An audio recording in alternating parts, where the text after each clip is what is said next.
Like about the Psalms is there's permission to grieve, but there's also opportunity to remember who we are, where we came from, and who is in control. And we're not long for this world, so I think that's a good thing to keep in mind. And we've all been reminded of that here in the past few days. So here it is. This is David speaking here. O Lord, how long will you forget me? Forever? How long will you look the other way? How long must I struggle with anguish in my soul? With sorrow in my heart every day, how long will my enemy have the upper hand?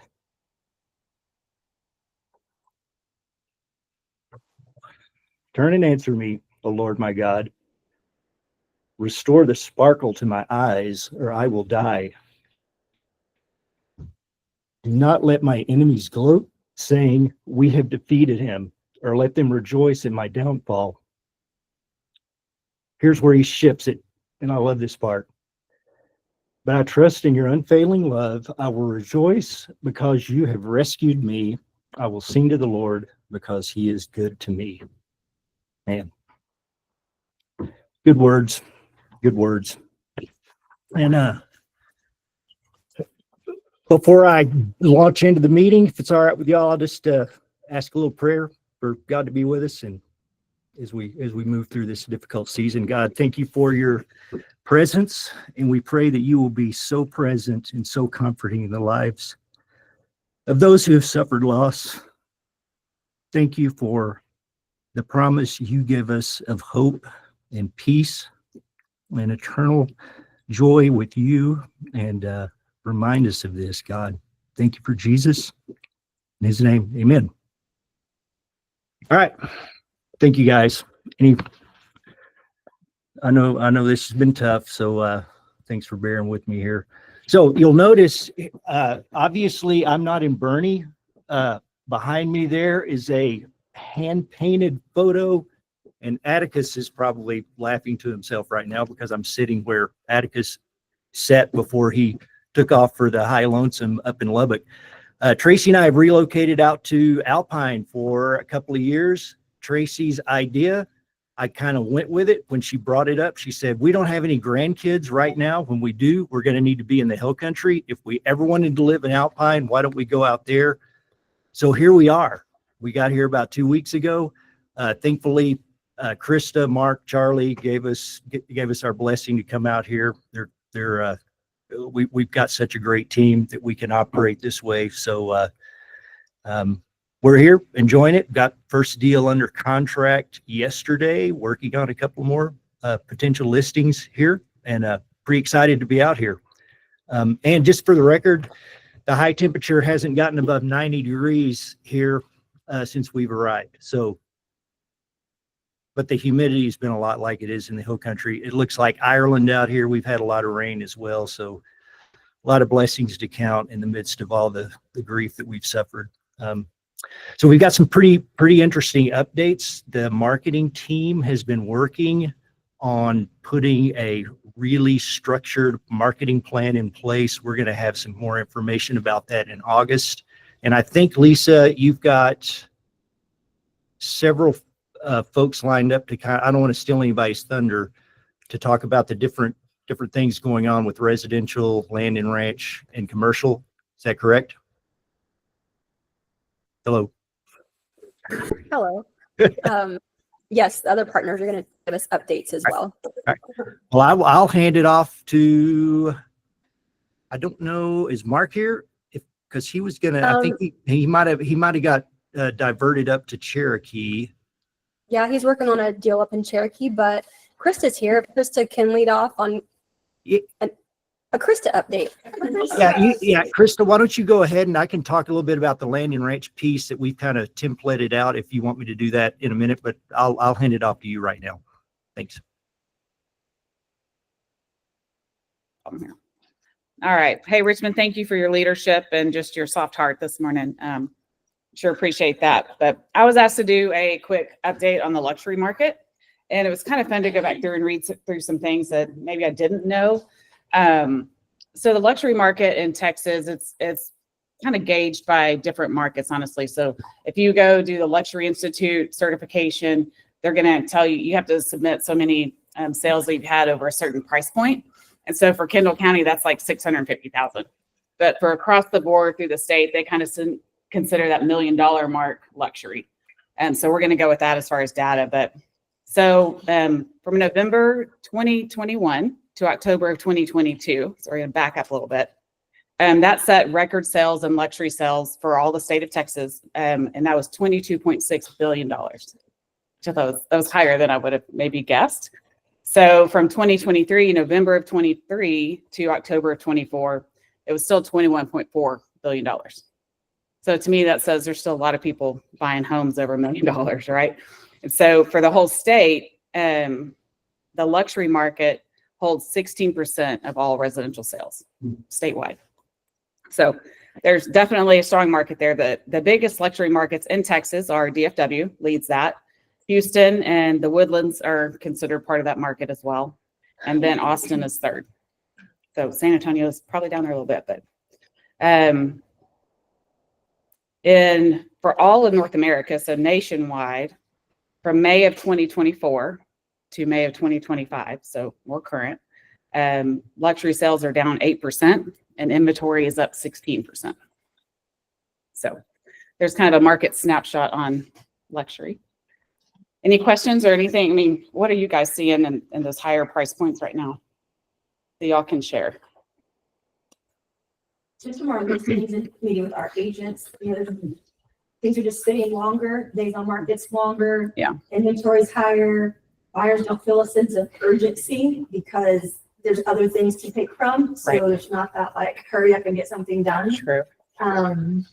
What are you seeing in your personal book of business? I think, yes, all of those things. I mean, things are sitting longer. There are still some buyers out there. They're waiting for deals. They're like, we have cash in hand. And so we're just going to wait for this market to kind of come back to us. And we're going to snatch up stuff that, normally would have been 10, 15, 20% higher. So they're taking advantage of the market. Good product that's in a good location is still selling. So if it's presented well and checks all those boxes, then they're still moving. And that's, do you have any other input, Mac and Caitlin? I read a statistic this morning that said that the number of home sales this year has increased by 5%. But the number of amount of inventory on market is up 16.7%. Yeah. We have more buyers, but it's also shifting into a buyer's market. And I think Mhm. it makes sense to let our selling clients know that there's a lot of competition. If it's not priced right, it will not get eyeballs or looks. Definitely. Yeah, that's a lot of the conversations we're having right now is like, I think there's sellers that are unrealistic. And I would say within the last 2 weeks and for the next couple of months, like they're either pulling stuff off the market or they're having to drop price big time. And they just had really high expectations that were set by an overinflated market a couple years ago. And our buyers are getting smarter and they're seeing what is happening and they're seeing what happened to people that bought during, and maybe overpaid. So they're hunting deals now. We don't have any bigger ticket buyers that aren't hunting deals. Mhm. And sellers are either having to just pull it off the market and sit or drop price big time. I mean, we're kind of in a transition phase of the market correcting itself right now, I feel like. And all of our stuff at the lake, we see a lot of sellers that there's a lot of turnover there, right? Because people go use properties like that, lakefront properties, when their kids are college, high school, whatever. And then they move out of that. Like they're ready to downsize and not carry that overhead and all of that. So there's quite a bit of turnover there. But a lot of those people now bought during COVID. So they overpaid. And so now we're just anybody that really bought in 20 or 21 that we're working with, they're going to take a loss. And so it's like, do they just sit on it for another year? Do they rent it out? How do we advise them as their real estate advisor? What's the smartest thing for them financially to do? So we're kind of looking at all options. Kind of keeps coming back to like, what's your house worth in this market? Yeah. Like what's it worth to a buyer in this market? And if it's not what you want to net out of it, like we just you need to hold on to it. Yes. Right now, it's. Or find another use for it, rent it out, Mhm. make it a short-term rental, Recreate do it for a something little bit. different, that maybe wasn't in your mind Yeah. when you purchased, but you're going to take a loss on it. So all the conversations we're having with clients. I'm curious to how those numbers compare to, different other pricing brackets, like, homes Mhm. below $1 million. What Yeah. tax bracket are people are still moving and still doing okay in this economy to accomplish their Mhm. real estate goals? Yeah, I mean, that's a good question. I can tell you that we have seen a lot more sales in our personal portfolio with our team in the lower price points, between the, 500 and $1 million has been for the last 3 months. It's been pretty busy. strong. yeah, on good product that's priced well. It's got to be priced well, no matter what you're selling. But so you can go to InfoStats. Have you spent much time on InfoStats, like through Sabor? Get on there and look. And we use this on the listing side a lot too. You can get on InfoStats. If you go to Sabor and you go to log into your MLS, over on the right-hand side or one of the main blocks on your page is a deal called InfoStats. You're going to love it because you can go in there and look at, you can dial in different price points and you can say, I want to get market data for anything from 500 to 750.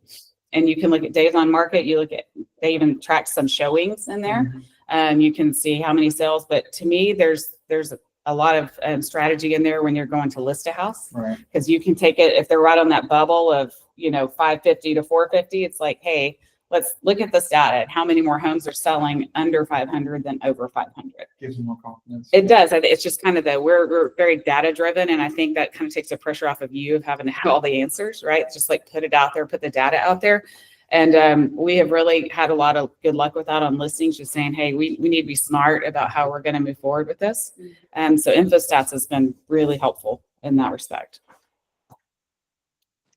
I was going to say in our market, most of our buyers aren't local. So what I try to do is look where most of the people are coming from and see what their market is doing, because even if they're coming here and they're cash buyers, they're generally wanting to unload what they have where they are. And so you have to kind of look at what's happening there to determine, what our forecast looks like here.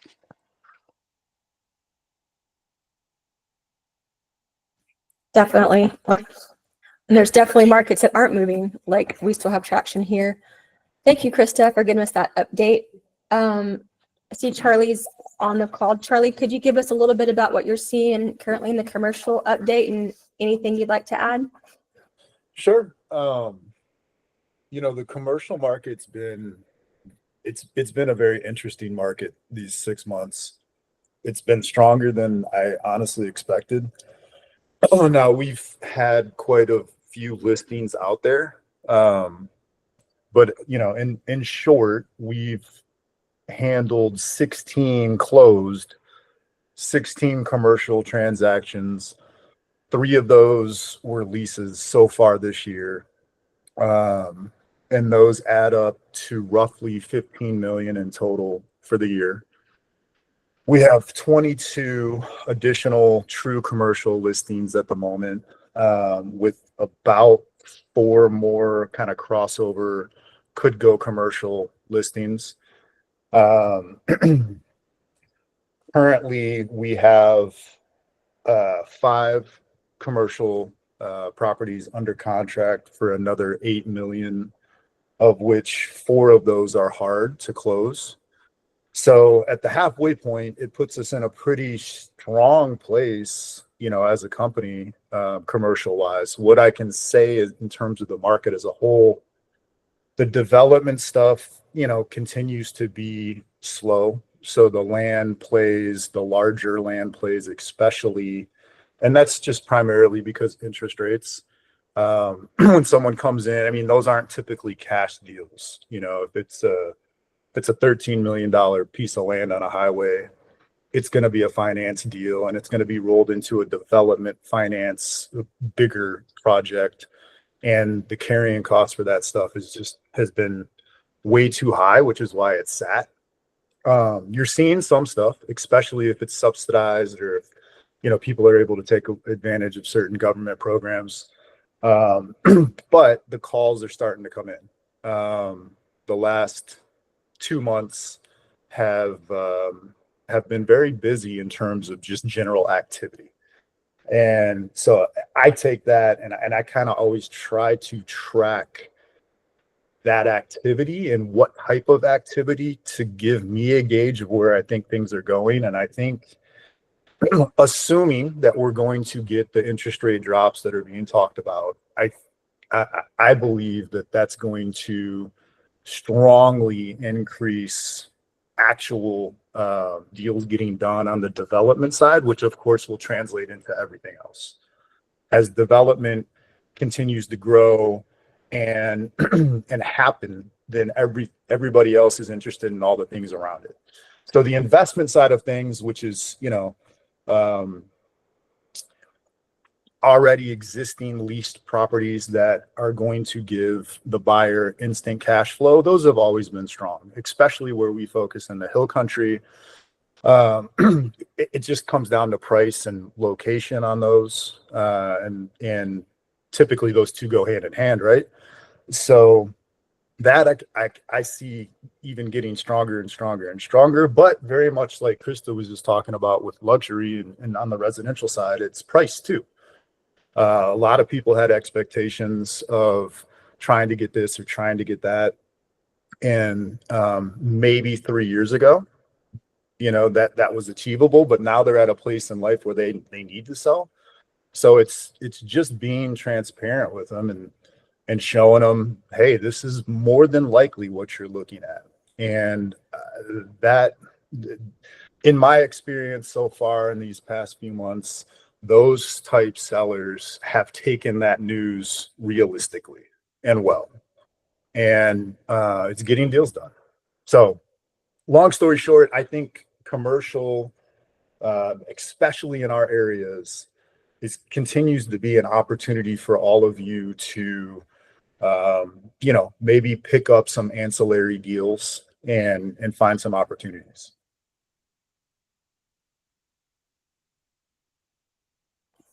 Thank you, Charlie. Does anybody have any questions, feedback? Great work, Charlie. Always. I mean, you drive anywhere in Bernie, you're going to see Charlie's signs. It's a great advertisement for all of us on the team. We need to make a video about that. We just drive around. So awesome. Does anybody have anything else on the commercial side? What's up, Kike? Hiding in the back. All right. Richmond, did you want to touch on the land and ranch side? Mark is literally in the field today, as we call it. He is, yeah. I don't have any, man, the statistical acts of Charlie and Krista are impossible to follow right now for me. I don't have that information in the land and ranch world. Thank y'all for that. That was great information. Just a little bit of a preview, and let me do this. Shayla, you've got a couple of things to say, correct? Today? Yes. She does. She sounds like she's been smoking Marlboro Reds. I'm gonna approach this very cautiously because I don't want to let too many cats out of the bag here. So let's let Shayla talk, and she can give me permission to do a show and tell or not. That doesn't mean you won't see it eventually. It just, okay, I'm seeing a head shake no. That means it may be a few weeks before you see it. Okay. Yes. Shayla, I'm handing it over to you. It's all you right now. I'm stepping away. Well, this is no pressure. No pressure at all. I mean, what a setup. No, Jessica and I are gonna kind of co-speak if you want to roll on in here.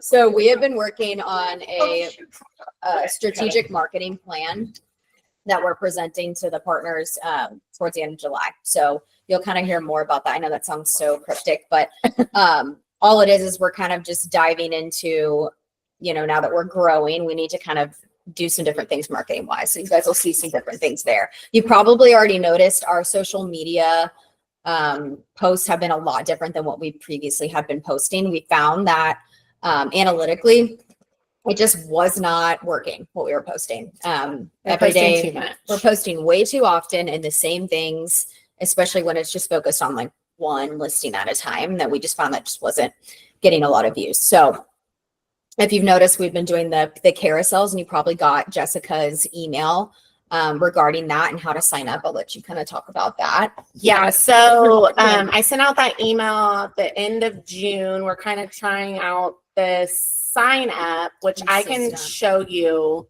online to kind of give y'all like a refresh of how to do it. Let's see. Do I do the entire screen? I'm just going to show y'all how to sign up for different social media posts. Okay, why isn't that? There we go. That should work. Okay. There's still left.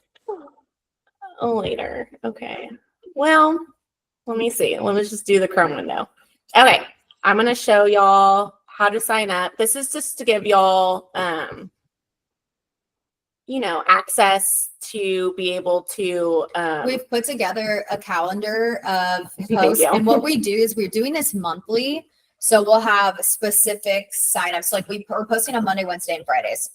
Mondays are more residential focused. So we'll do something like Brewster County featured homes of the week, something kind of niche. And so if you have a listing within that theme, I guess, go sign up on our calendar so we can blast it. Otherwise, we're going to just be pulling random listings that we're finding on our build trail.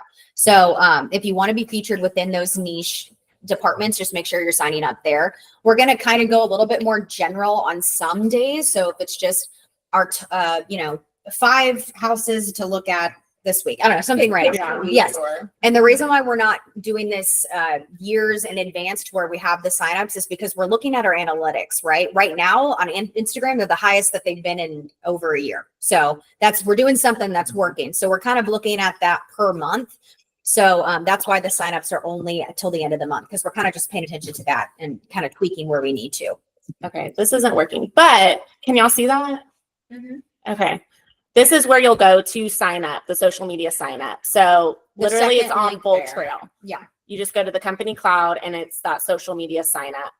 And Love it's that. literally lines it out each day, what to post. And then you give all the details with the photo that you want to use. You'll post it there and then we'll post it on our social media. Yeah, it's pretty self-explanatory with yeah. the sign up. But if you have any questions on it, or if you're locked out for some reason, just shoot us an email. We'll help you out with that.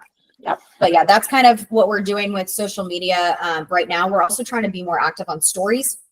You've probably seen that. We have our intern, Abby. She's awesome. I wish she was here. Amazing. Yeah. She's been working on the stories, kind of killing it there. So yeah. And if you guys have any specific or unique properties that you're like, it's not really fitting in this niche, but I really would like a blast on it, shoot us an email. We can probably come up with something there. We're just trying to avoid the close. Yeah, Available, under just contract. listed. Yeah, we're just listed. We're trying to avoid those now and try to get more into something that looks a lot cleaner and better and easier for people to share. Could you talk about briefly the email blast you're doing and the effectiveness that you're seeing there? For sure. I'm sorry. My throat is like on fire, so it probably sound horrible. We're still doing our email blast. We're doing a residential a week and a land and ranch once a week. And we're finding that our open rate is really high. So what we're doing there with just posting once or blasting once a week is proving to be beneficial. So if you guys want your listing blasted there, just shoot me an email and we can add you to the K. It's pretty easy. There's no actual sign up for that. You shoot me an email on it and we can do an email blast there. Richmond did an incredible job segmenting all of the our what's it called, contact list. So we can kind of send it to unique areas. So it's not like if you have a listing in Alpine, we're blasting it to people in Bernie. That just wouldn't make sense. So we're kind of, we have pretty specific segmented audiences that we're sending them to. So, but we've found it. I mean, we have a great open rate, pretty good click rate. Actually, I don't know if Todd's on the call, but, and this was in the listing presentation that I have, but his Ozona, the game ranch, the exotic game ranch, is the #1 opened email that we've sent. So I thought that was just super unique. An Ozona. So you really don't know what people are looking for, right? So it's kind of just a fun fact there with that. As far as website goes, what Richmond was kind of alluding to is we're kind of looking more towards those luxury markets, what Krista was talking about. And we're going to start doing something a little bit different, but I don't want to just throw it all out here. So that y'all are like, wait, where's mine? Because we're still working on things. So I want to make sure we get those systems in place and those templates built before we do that. Then we're also working on a couple different toolkits for you guys that aren't just strictly, you know, locked things that I've created. It's going to be more of open-ended template kind of deals for you guys to have. So we're working on a pretty extensive project on that too. Does anybody have any questions on what they're working on? Tell me more. I will once we get it. We accept rights. I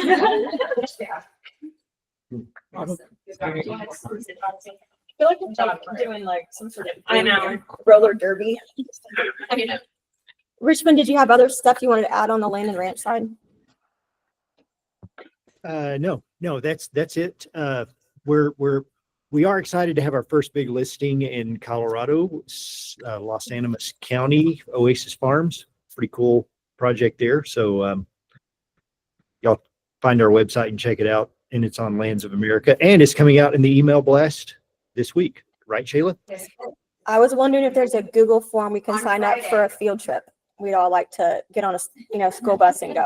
You would absolutely be entertained by the sellers of the place. They are. Perfect. very- I'll bring snacks. That'll be Yeah. fine. Yeah. Awesome. Stacy, can you give us an update on what you're seeing in the market for on the brokerage side, and anything you can add in your wheelhouse? Sorry. Well, I just kind of ran some numbers for year to date from this exact standpoint last year and today. And just to kind of, I don't know, get a picture of how the market's changed or whatever. But the difference, like as of last year to date, our sales volume was about 43 million. This year to date, it's almost 59 million. So it's gone up about 15, almost 16 million at this same time last year. This year we've had like total transaction, our volume counts like 110 as opposed to 94 at the same time last year. One thing I will say is May was a really good month for our brokerage. So we had a total of 23 transactions close in May, which I thought was really good compared to what it's been probably over the last 12 or so months. So ticking up, I mean, June wasn't as good, but I don't know. It's just kind of going into the beginning of summer. I don't know what the trend is there. I'm sure there's some data on that or whatever, but just in general, I feel like I know everybody's getting frustrated, but from the brokerage as a whole, I see on my end things progressing in the right direction. So I don't know.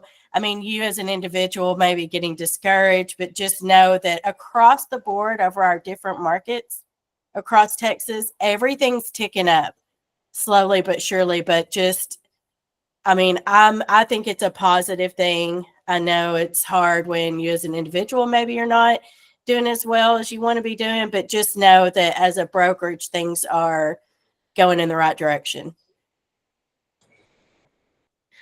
Awesome, Stacy. Thank you for that. I think, like you mentioned, as an individual, it's hard when you feel isolated and you're not hitting the numbers that you want to hit. But seeing as a brokerage that we're moving gives us all hope that just staying diligent and consistent and keep working your business plan will pay off. While we're on that topic, if you look at your little handy dandy agenda, congrats to those who did have closings in June. I know that each one of those was hard fought to get to the finish line in today's market. So extra congrats there. We also have some work anniversaries. I don't really know if that's the right word, but Kristen Katowski, Jarrett Lee have both been with us a year, and then Shannon Brown has been with us 3 years in July. So we appreciate y'all being a part of our team, and we look forward to many more years together. And then Andrew's having a birthday. I thought his name was Jason Reitz for like 2 years. Literally, it's Reitz, but we still call him Reitz. His birthday, and then Bukowski's birthday is in July. So great work to everybody there. Thanks for being born. We appreciate you. Also, last month, I really did a lot of stalking on kind of along with what Stacy was saying and Krista too, on the stats with all the different MLSs that we're a part of to get market data. I've gone to the Texas real estate site, but some of the really small markets, you can't find the specific, like, I don't know, Bronx, Texas there. So if you're getting MLS snapshot market data for June, it usually rolls out around the 10th to the 12th. If you can send me those, I can help create stuff for your personal agent posts for market reports. Clients really like seeing that. Just like we all just loved hearing all the stats and data about what the market's doing. Potential clients love hearing market reports. So just shoot those over to me when you get them, and they all come on different days. So good stuff there.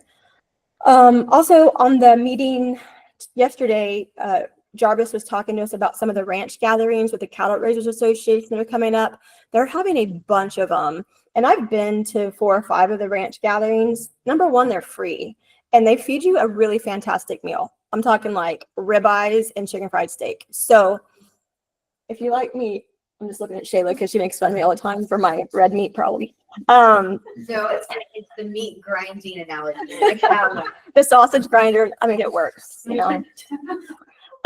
Check those out. I know I saw there's one in like Navasota and Brenham and Tyler. They're all across the state, up in Amarillo, maybe for Karen up that way. Definitely check those out. They're free to attend, and it's a great networking event because every rancher in the area is there.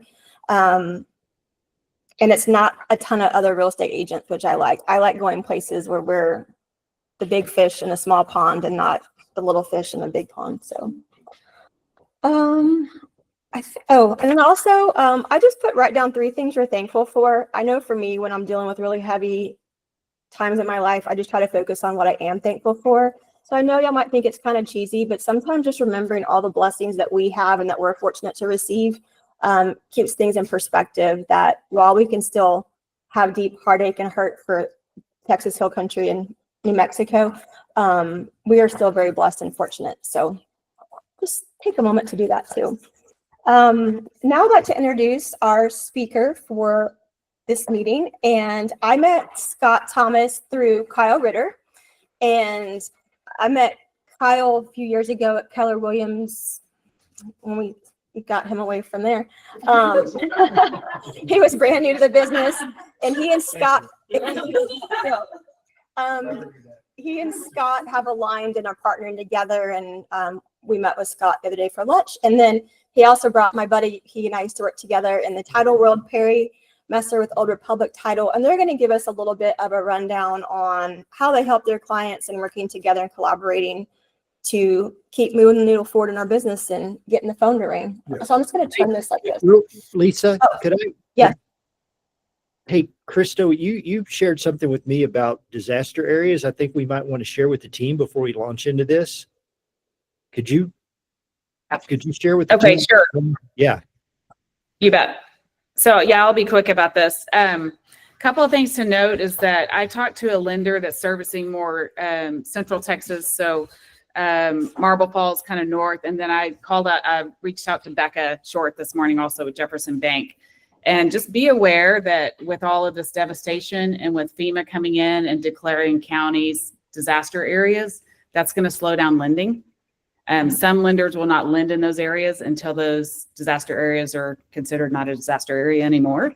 And then other ones, Becca was telling me a while ago that if you were inspected or appraised prior to July 4th, they have to send the appraiser back out to re-inspect. If you're under contract on something that's going to be financed, just know that.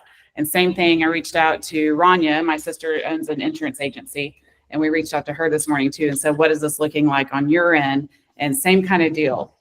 So they can still insure, but it's just going to be a little harder.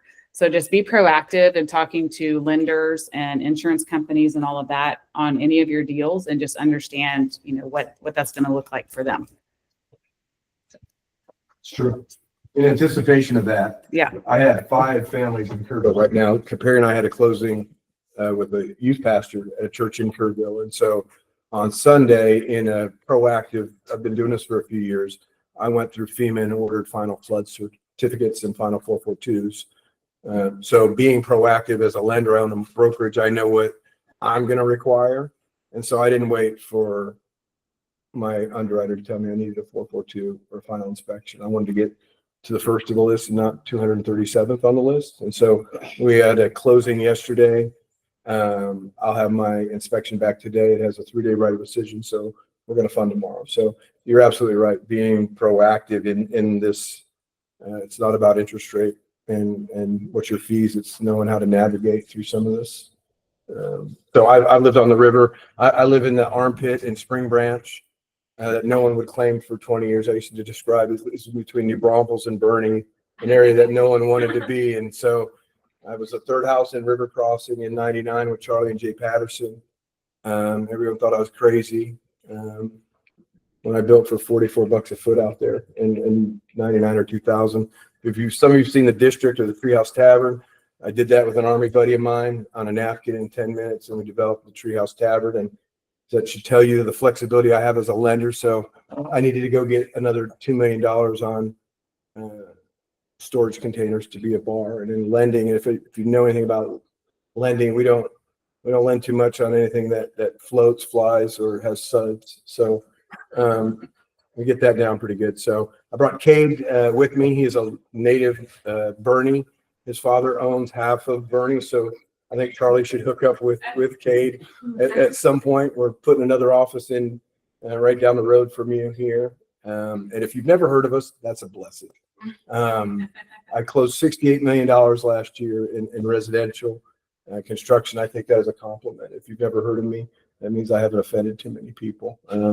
I guess I'm luxury. I'm from, my family from Scotland. I settled in Northeast Ohio, so I like that Spring Branch armpit. I just had that mentality, but we have 4 closings this week for $6.8 million. So our average loan amount is well over $1 million. What I brought, I'll share this with you. I helped bring Kyle over to your brokerage, just knowing the culture of Mark.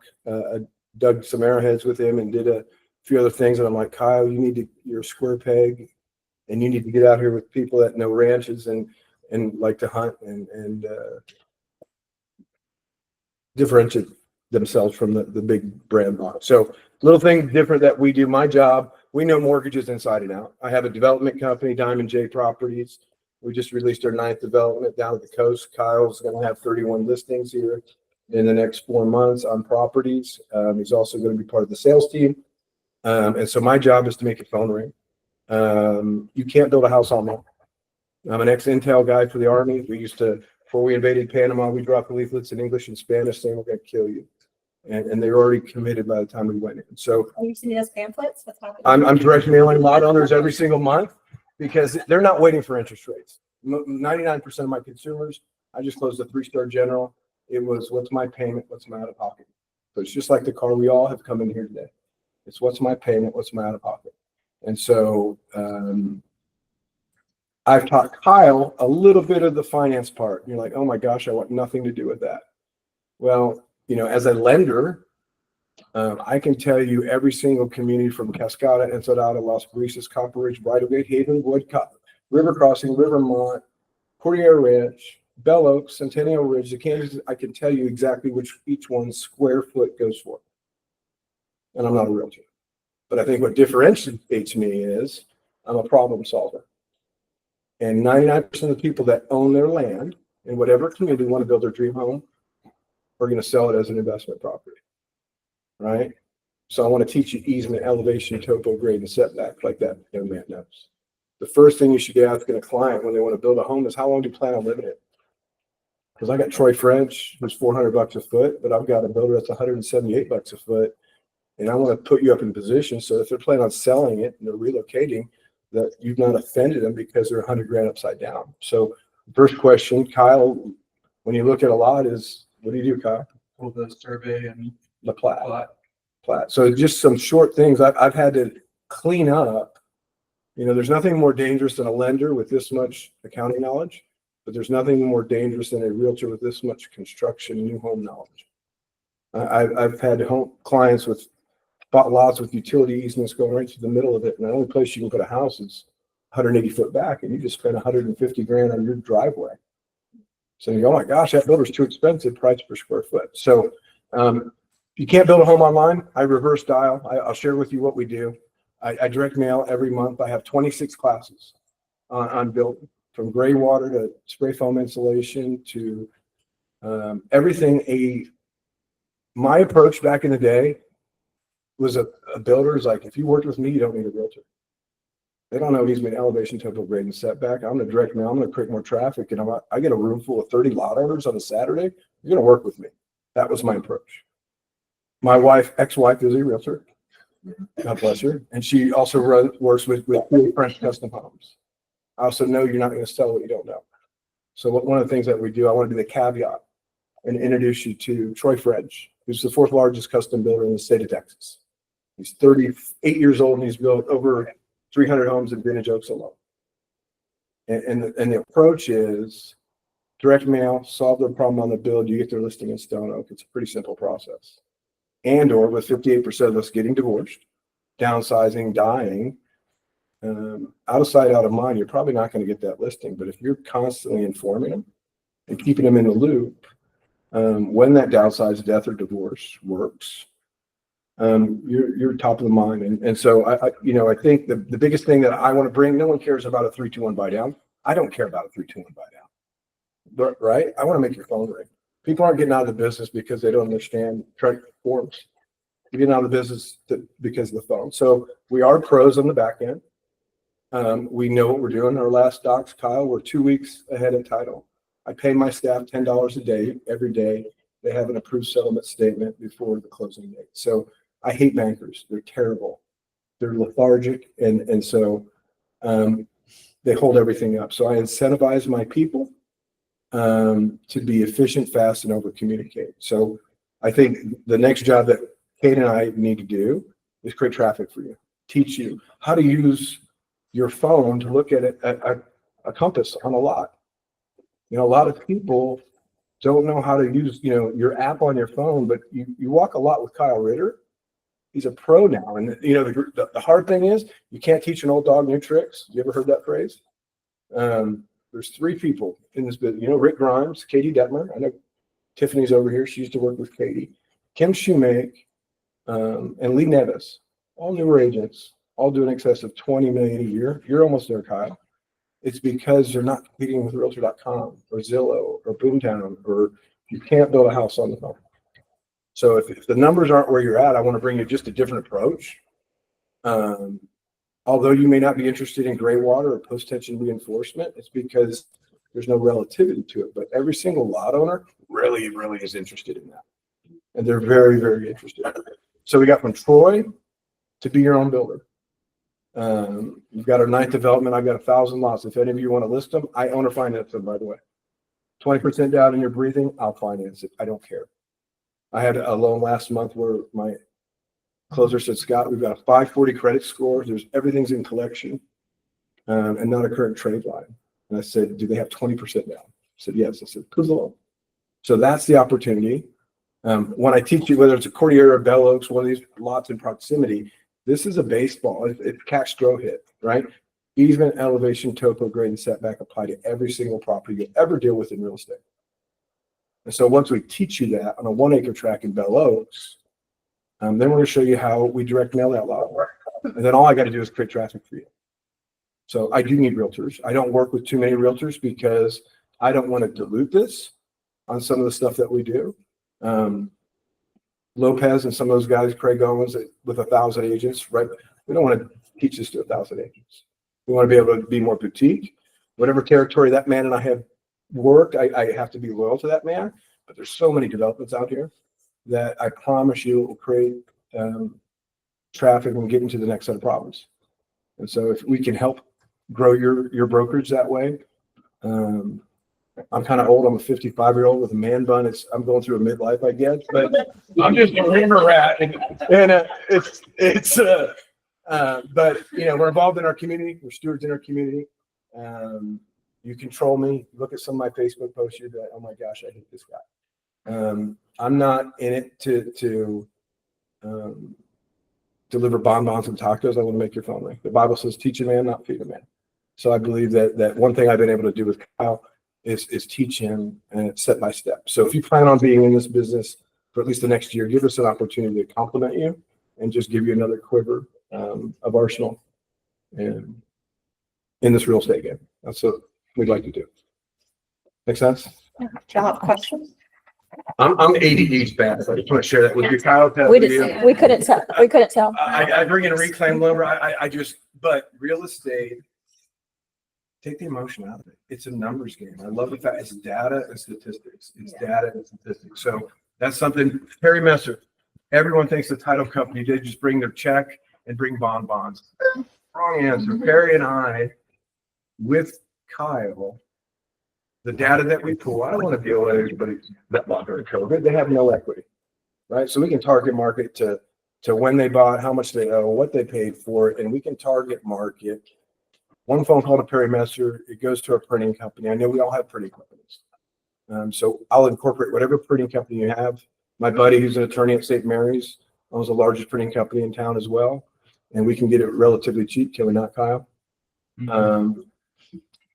And so we want to invest in you. So it's not tacos. I'd rather invest in you guys individually, introduce you to some of the builders that we work with out here. We just have a parade out here. We've got a model home going in Vintage Oaks with Troy. And unfortunately, those sales reps are my age and they don't like to work weekends and nights. And so there's going to be a great opportunity for us to get good traffic and get to know the people that you don't know, maybe. I'm quiet now, so I'll be quiet. Awesome. Thanks, Scott, for bringing in a different perspective and view on how to get things done. You know, people like the market, but people are still buying and selling. You have to figure out how to go get that deal. And we talked about rock hunting too, and you just got to kick over lots of rocks, right? And if you're not kicking over rocks, you're not going to find anything cool. Awesome. Thank you. Is anybody else listening in Google land? Do y'all have any questions or feedback?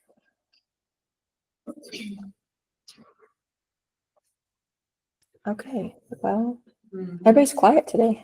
I can turn it up a notch. I'm tired. They're like, whoa. Let's go. Oh, I know. So Scott is also Trek certified, and so he has some classes that we're going to start promoting as well that are going to talk more about the construction process, sales process. Some of you guys yesterday were on a call with Bold Trail and different advertising platforms you can opt into.